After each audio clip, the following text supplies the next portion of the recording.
নমস্কার বন্ধুরা, মিতালির ঘরোয়া রান্নাবান্না চ্যানেলে সবাইকে স্বাগত। আজ আমি বানাবো শুক্তো। এই অসহ্য গরমে একটু যদি শরীরটাকে ঠান্ডা করতে পারে তবে তা হলো এই শুক্তো। আসুন বানিয়ে নিই শুক্তো। এর জন্য প্রথমে আমি 5 ফোড়ন ভেজে নেব।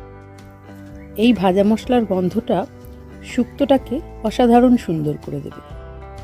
5 ফোড়নটা হালকা লাল হওয়া এবং সুন্দর মিষ্টি গন্ধ ওঠা অবধি ভাজতে হবে।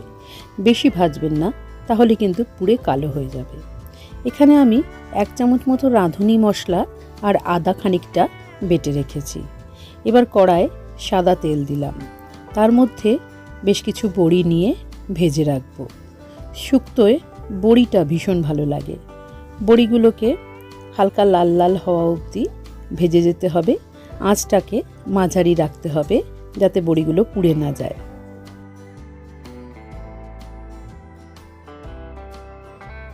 দেখুন ভাজতে ভাজতে বড়িগুলো লাল লাল হয়ে গেছে। এবার এগুলোকে তুলে রাখবো। এবার কড়াই আরও খানিকটা তেল দেব। তেলটা হালকা গরম হলে আমি এখানে উচ্ছেগুলোকে ভেজে নেব। উচ্ছেগুলোকে আমি একটু লম্বা লম্বা করে কেটে আগে থেকে নুন হলুদ মাখিয়ে রেখেছিলাম। এবার সেই উচ্ছেগুলোই আমি ভাজতে থাকব।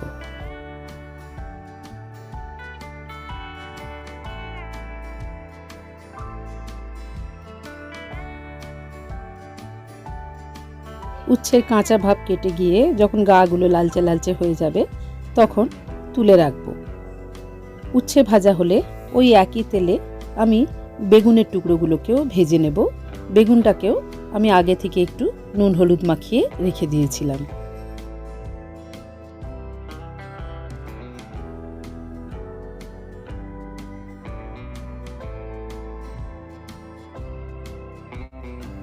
বেগুনগুলো লাল লাল করে ভাজা হয়ে গেছে, এগুলো তুলে নিলাম। এবার আমি ফোড়ন হিসেবে দেব আবার খানিকটা 5 ফোড়ন, একটা শুকনো লঙ্কা এবং তেজপাতা। কথায় বলে শুক্তোয় ঝাল দেয় না, আপনি ইচ্ছে করলে লঙ্কাটা নাও দিতে পারেন। আমি এখানে দিলাম গন্ধটা একটু ভালো লাগার জন্য। এবারে 5 ফোড়নটা সুন্দর করে ভাজা হলে আমি এর মধ্যে দিয়ে দেব আলু এবং কাঁচকলা, যেগুলো আমি আগে থেকে কেটে জলে ভিজিয়ে রেখেছিলাম। আলুটা এবং কাঁচকলাটা একটু ভাজা হলে অন্যান্য সবজিগুলো দিতে থাকবো।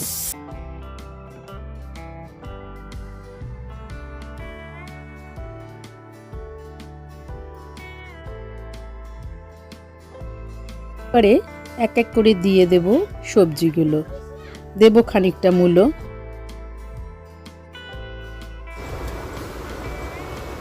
কয়েকটা শিম দেব। আমার কাছে শিম ছিল তাই দিলাম। শুক্তোতে যে কোনো সবজি দেওয়া যেতে পারে।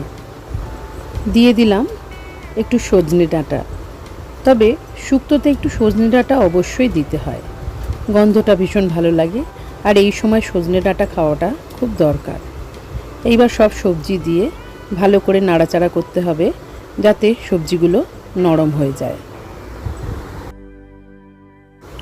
আমার এই রান্নাটা যদি আপনাদের ভালো লেগে থাকে তাহলে আমার চ্যানেলটাকে অবশ্যই সাবস্ক্রাইব করে নেবেন বন্ধুরা, আর বেল আইকনটাকে প্রেস করে দেবেন যাতে সব নোটিফিকেশান আপনার কাছে পৌঁছে যায়।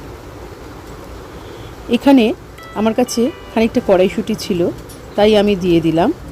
আপনি কিন্তু ইচ্ছে করলে ছোলা ভিজিয়েও দিতে পারেন, খুব ভালো লাগে। সব সবজিগুলো ভালো করে নাড়াচাড়া করে একটুখানি ঢাকা চাপা দেব যাতে নরম হয়ে যায়। মিনিট 2-3 পর ঢাকা খুলে সবজিগুলো খানিকটা নরম হয়েছে দেখতে পাচ্ছি।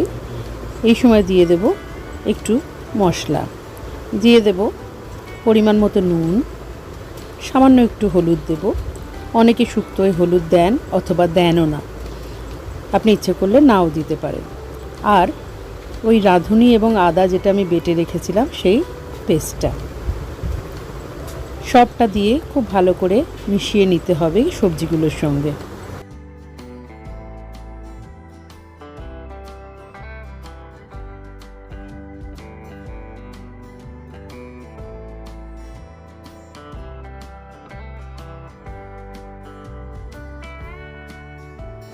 মশলাগুলো মিশে গিয়ে সবজিটা খানিকটা নরম হয়ে এলে ওপর থেকে দিয়ে দেব 1 চামচ মতো চিনি। শুক্তোতে সামান্য একটু মিষ্টি দিলে শুক্তোর স্বাদটা অনেক গুণ বেড়ে যায়। চিনিটা দেওয়ার সঙ্গে সঙ্গে সবজিগুলো থেকে আরও জল ছাড়তে শুরু করবে।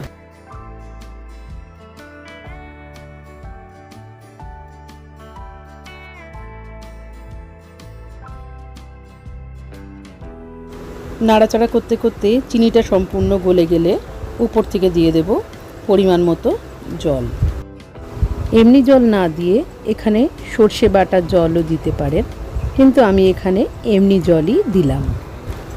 জলটা শুক্তো যে যেরকম গ্রেভি রাখতে চান সেই অনুযায়ী দেবেন। কেউ গামাখা করতে চান, কেউ একটু ঝোলঝোল করতে চান, সেই অনুযায়ী জলটা দেবেন। আমি এখানে মোটামুটি সবজিগুলো ডুবে থাকবে সেরকম পরিমাণ জলই দিলাম। মিনিট 5 মতো ফুটতে দেব যাতে সবজিগুলো বেশ খানিকটা নরম হয়ে যায়।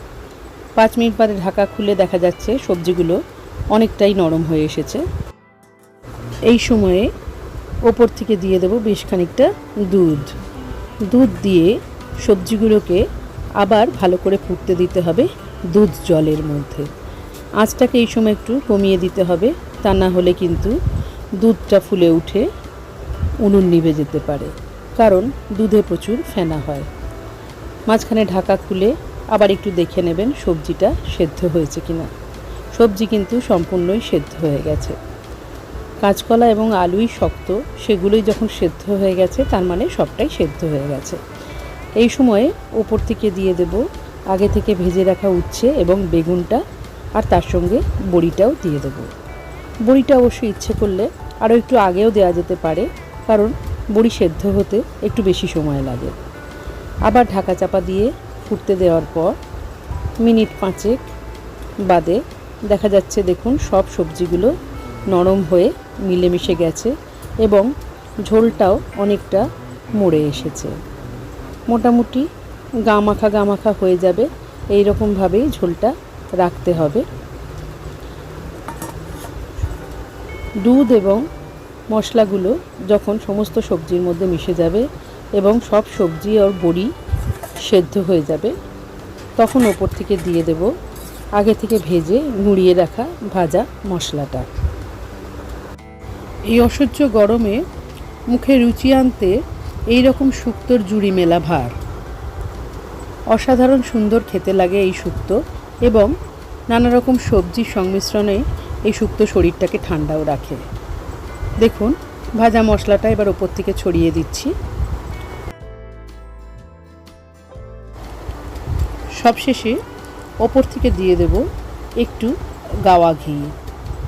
এই গাওয়া ঘিয়ের গন্ধটা শুক্তোর মধ্যে ভীষণ ভালো লাগে আর একটা সুন্দর স্বাদও আনে। ব্যাস তৈরি হয়ে গেল শুক্তো, যা এই গরমের পক্ষে একদম আদর্শ। এই শুক্তো দিয়ে অনেকটাই ভাত খেয়ে নিতে পারবে মানুষ। সুতরাং এই শুক্তো করে আজই পরিবারের সবাইকে খাওয়ান এবং নিজেও খান শরীরটা সুস্থ রাখার জন্য।